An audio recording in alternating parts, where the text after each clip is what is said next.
आम्हाला हा रस्ता बंद करायचा नाही, आम्हाला रस्ता बंद करायचा आहे कारण इथं शेकडोच्या आसपास बळी इथं प्रत्येक वेळेस माणूस मरतोय. इथं शासन प्रशासन कुठल्याही प्रकारची काही मागणी करत नाहीये. इथं वारंवार आंदोलनं करतोय. किरडी आंदोलन केलं, दशक्रिया आंदोलन केलं, आता सुद्धा अधिवेशन सुरू आहे. अधिवेशन संपायची वेळ आली 2 दिवसानंतर, अजून सुद्धा कुठल्या प्रकारची घोषणा या हायवेबाबत होत नाही. अहो विचारलं काय आहे तुम्हाला की इथं अपघात होत आहेत, याबाबत तुमची उपाययोजना काय असणार आहे? उत्तर काय मिळालं की कोल्हापूर पासून देहूपर्यंत 6000 कोटीचा कॉरिडॉर आम्ही स्थापन करतोय. अहो तुमच्या पायाला गुडघ्याला लागलेलं आहे, तिथून रक्त वाहतंय, तिथं बँडेज करा ना. तुम्ही बॉडी चेकिंग कुठं करताय? कोल्हापूरचा देहूचा विषयच नाहीये. तिथं नवलेमध्ये आज 100च्या आसपास नवले पुलावरती अपघात करताय. इथं 100च्या आसपास आतापर्यंत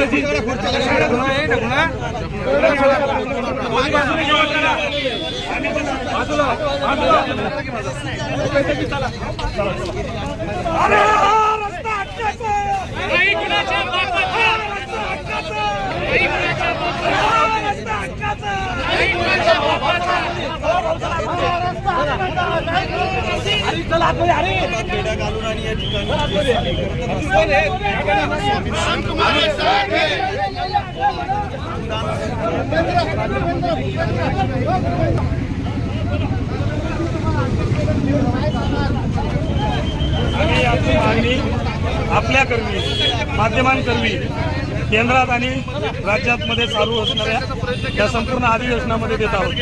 कृपा करून मंत्र्यांनी याबाबत खरंच विचार करावा, ही लक्षवेधी लावावी. एक तरी संपूर्ण महाराष्ट्रामध्ये सहिष्णू आमदार असेल, एक तरी देशामध्ये सहिष्णू खासदार असेल ज्याने आमचा या संपूर्ण आणि अटक करण्यासाठी आलो होतो, अटक होण्यासाठी आलो होतो. नवले ब्रिजचं जे आहे प्रयत्न केला होता, मात्र हळूच पाडलेला आहे.